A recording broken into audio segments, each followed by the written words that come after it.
are about to witness some- A lot of people are about to witness something unbelievable, because everybody loves talking about a golden era like it is just a season where life suddenly becomes beautiful. But nobody talks about what happens right before it begins.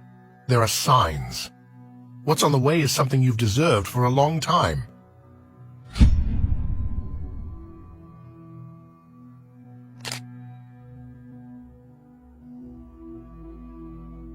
One of the first signs is that you start feeling protected in ways you cannot explain. And at first, it may not even look like protection. It may look like a delay. It may look like a plan falling apart. It may look like someone suddenly leaving your life.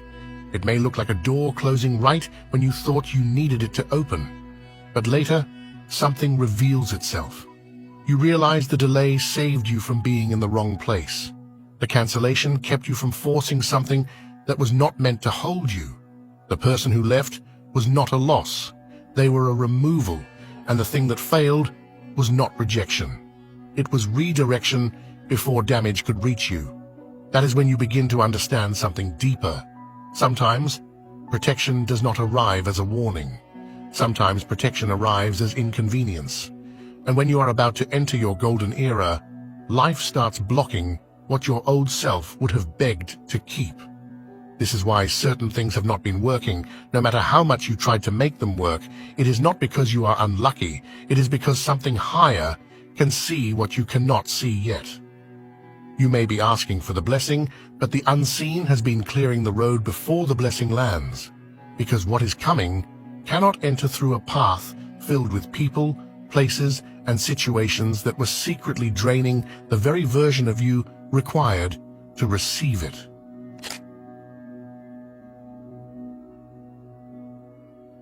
A spiritual peak is powerful, but it is not the same thing as a golden era. A spiritual peak is that moment where everything suddenly feels clear. You feel connected, inspired, lighter, almost like life opened the sky for a second, just so you could remember what your soul is capable of feeling. And those moments matter, because sometimes a person needs one powerful glimpse to stop believing they were only made for survival. But a golden era is different. A peak visits you.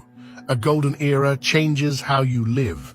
A peak can make you feel chosen for a moment, but a golden era teaches you how to walk with that energy when nobody is clapping, when nothing dramatic is happening, when life is quiet, and you still know who you are. That is the difference people miss. They keep chasing spiritual highs because they think the highest feeling is the proof. But sometimes, the real proof is peace, becoming normal. It is no longer needing a huge sign every week just to believe your life is moving. It is no longer needing intensity just to feel connected. Spiritual peaks show you what is possible, but your golden era shows you who you have become. And when you understand that, you stop chasing the sky and start becoming the person who can carry it.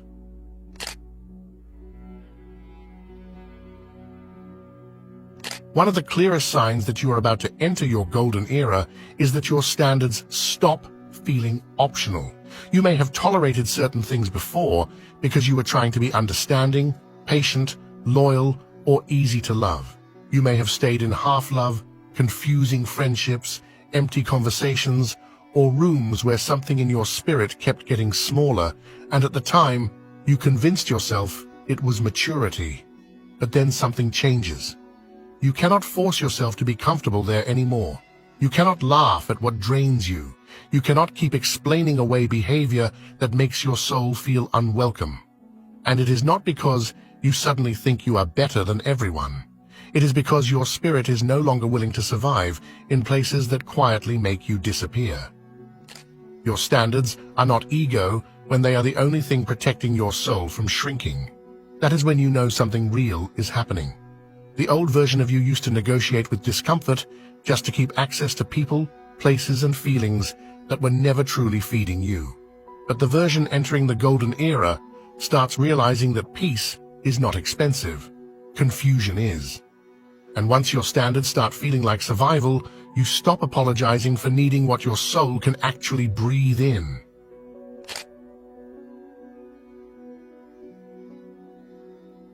Another sign is that you stop seeing your golden era like some prize you have to win.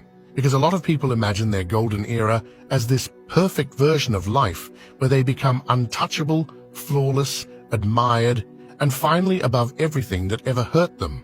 But that is not really what it is. Your golden era is not you becoming fake. It is not you becoming unreachable. It is not you performing some perfect version of yourself so the world can finally approve of you. It is a return. It is you returning to the version of yourself that existed before disappointment taught you to lower your voice, before rejection made you act smaller, before people convinced you that being easy to handle was the same thing as being lovable. At some point, you start realizing that the real blessing is not becoming someone new just to escape who you were. The real blessing is remembering the part of you that never needed permission to exist. Your golden era is not life handing you a crown. It is you finally remembering you were never meant to crawl.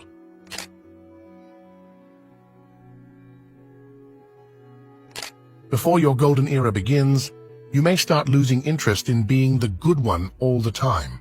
And this is a strange shift, because many spiritual people get trapped here. They think being spiritual means being endlessly patient, endlessly forgiving, endlessly available, and endlessly understanding, while other people keep bringing chaos to their door. They tolerate disrespect and call it compassion. They keep giving chances and call it love. They stay silent when something hurts them and call it peace. But that is not peace. That is self-abandonment with spiritual language on top of it. There comes a point where your soul gets tired of being used as a soft place for people who have no intention of handling you with care. And that does not make you bitter. It means your kindness is finally growing discernment. You can have a pure heart without giving people permission to mishandle you. That is when your goodness starts changing shape. It does not disappear. It becomes stronger. It becomes cleaner. It stops begging to be seen as nice and starts becoming honest enough to protect you. This is where your kindness gets a spine. You still want good for people, but not at the cost of your own spirit. You still have love in you, but you are no longer willing to prove it by letting yourself be drained.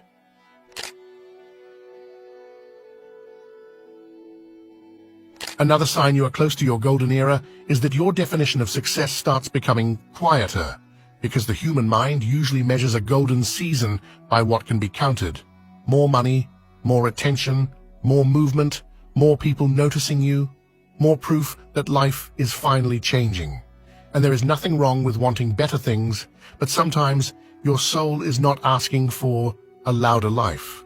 Sometimes your soul is asking for a life that does not keep draining you to feel important. That is where the shift begins. You may start realizing that the highest season of your life may not be the busiest one. It may not be the one where everyone is watching. It may not even be the one that looks impressive from the outside. It may be the season where your energy finally stops leaking into people, places, habits, and situations that were quietly taking more from you than they ever gave back. Your soul does not call it success if you have to abandon your peace to prove you are winning. And once you understand that, you stop chasing every shiny version of a golden era. You begin to recognize that sometimes the real blessing is not more noise, but more wholeness. Not more pressure, but more breath. Not more people clapping, but less of your spirit being spent in places that never deserved access to it.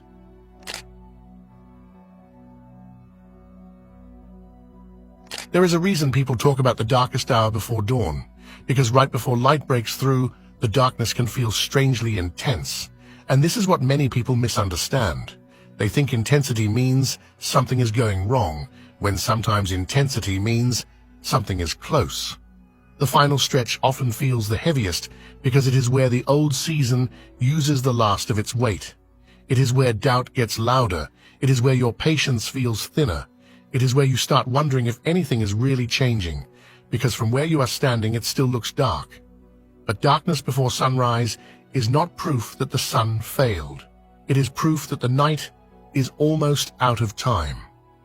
That is why this stage can feel so uncomfortable. You are not standing in ordinary darkness. You are standing in the part of the night that knows it is about to end.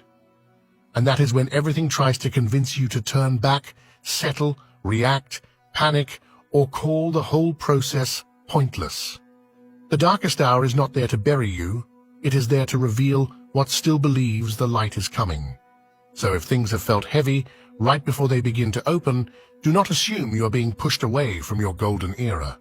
Sometimes the pressure rises right before the door gives way, because the life you are leaving can feel you slipping out of its hands. And now, it's time for today's comment of the day. Sensitivity is not weakness, it is the refinement of perception. A lot of people treat sensitivity like it means being fragile, but sensitivity can also mean noticing more, picking up on details, feeling shifts in energy, tone, emotion, timing, seeing things other people move past too quickly. And yes, that can feel heavy sometimes. But refinement isn't weakness. A refined instrument responds more. A refined perception notices more. The goal isn't to become numb. It's learning how to protect your sensitivity without losing it. Thank you for sharing this.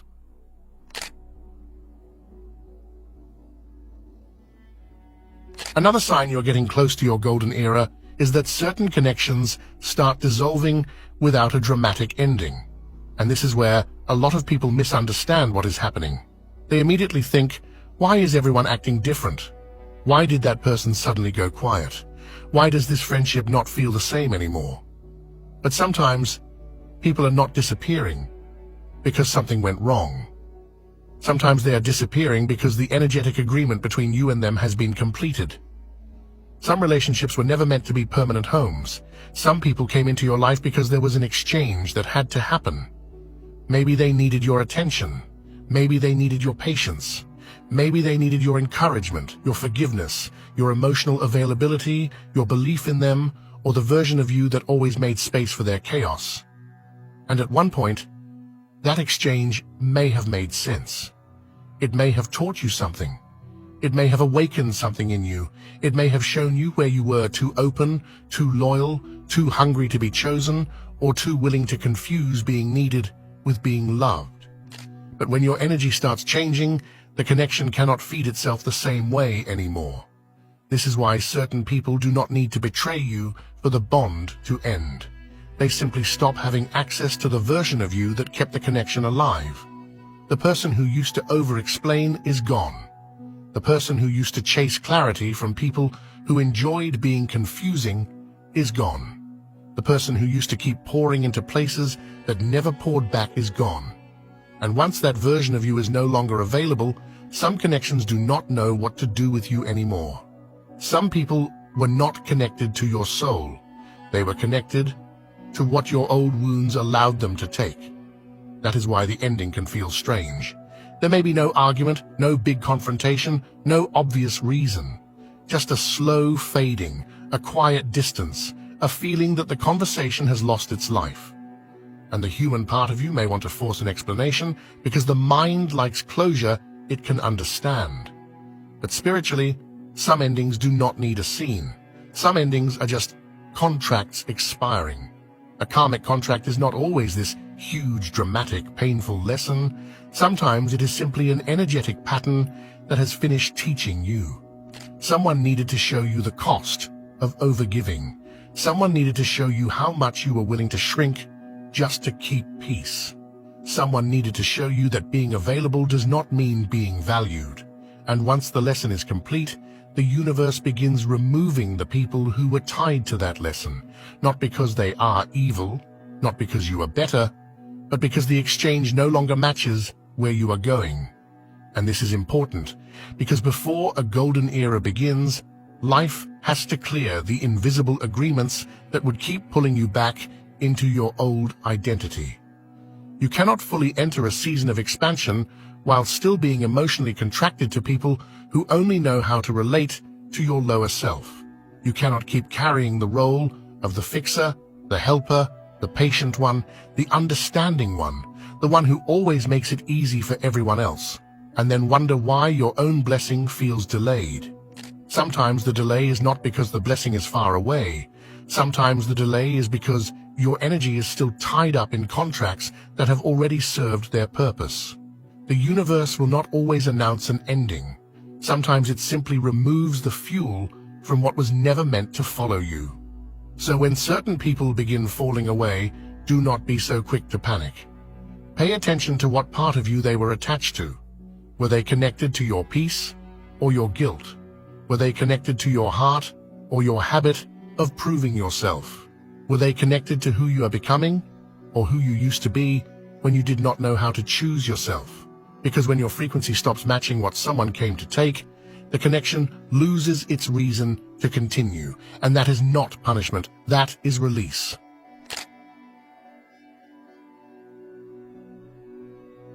If that you feel this strange pull towards solitude, pay attention. You may just notice yourself becoming quieter. You do not feel like explaining as much.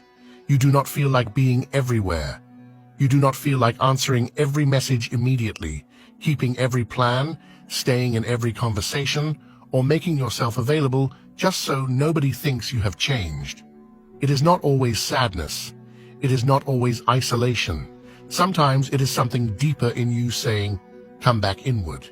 There is something being prepared here, and this can confuse people around you because they may only understand the version of you that was easy to reach. They may think you are being distant. They may think you are acting different. They may think something is wrong because you are not as socially available as you used to be. But the truth is, before certain spiritual turning points, the soul often starts withdrawing its energy from the outside world so it can gather strength for what is coming next. Across so many traditions, before a person steps into a major calling, a major awakening, or a major shift in identity, there is often a period where they are pulled away from noise, not because the world is bad, but because constant access can weaken what is trying to form inside you. There are moments where preparation requires privacy. There are moments where the next version of you cannot be built in rooms that still expect the old one. Solitude is not always loneliness. Sometimes it is the soul protecting the sacred before the world gets access to it. That is why canceling plans may suddenly feel less guilty. That is why silence may feel more nourishing than conversation. That is why being alone may start feeling less like punishment and more like relief. You are not becoming cold.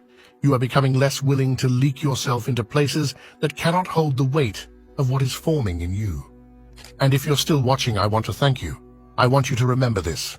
Not every golden era begins loudly. Some begin quietly, with one person finally realizing they are done living beneath what their soul has always known. So if this season feels uncertain, do not mistake that for being lost. Sometimes the path gets quiet, right before it becomes clear. Your golden era is not far from you. It may already be forming in the version of you that refuses to go back.